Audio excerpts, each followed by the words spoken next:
Netaji school মাঠে parking করা নিয়ে স্পষ্টীকরণ দিলেন পুর নিগমের মেয়র দীপক মজুমদার।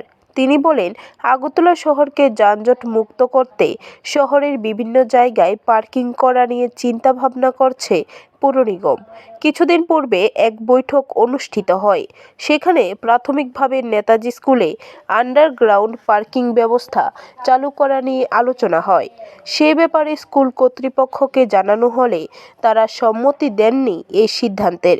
ফলে সেখানে কোনো ধরনের আন্ডারগ্রাউন্ড পার্কিং করা হবে না সিদ্ধান্ত নেয় পুর নিগম। শুধুমাত্র প্রাথমিক স্তরেই ছিল এই চিন্তাভাবনা। তবে এটাকে নিয়ে কোনো ব্যক্তি মহল থেকে রাজনীতি করার চেষ্টা করছে, যা কাম্য নয়। রাজ্য সরকার নেতাজি স্কুলের উন্নতি নিয়ে ভাবছে। জল নিকাশি ব্যবস্থার জন্য 4 কোটি টাকা এবং বাউন্ডারি দেওয়াল নির্মাণের জন্য 2 কোটি টাকা ব্যয় করার ঘোষণা করেছে রাজ্য সরকার।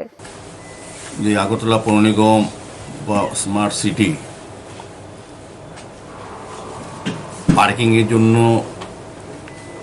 রাজ্যের ঐতিহ্যপূর্ণ বিদ্যালয় নেতাজি সুভাষ নিকেতনের মাঠটাকে আমরা ব্যবহার করার জন্য চিন্তা ভাবনা করছি। মূলত আমি বলবো এই বিষয়ে আমাদের স্পষ্টীকরণ একদম পরিষ্কারভাবে আগরতলা শহরকে যানজট মুক্ত করার জন্য, আগরতলা পৌরবাসীদের স্বাচ্ছন্দ্যে চলাফেরা করার জন্য এবং প্রতিনিয়ত প্রায় সময় যখন দুর্ঘটনা ঘটে,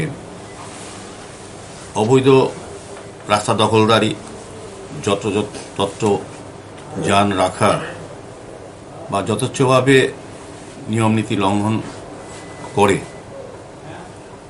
যেভাবে এই শহরে যান চলাচল করা হয় বা যান মালিকরা বা পরিচালকরা, ড্রাইভাররা যারা যেভাবে অনিয়মিত বা বলবো নিয়ম বহির্ভূতভাবে রাস্তায় যত্র গাড়ি রেখে দেন, সেক্ষেত্রে জনগণের অসুবিধা চলাচলে সাধারণভাবে পথচারী।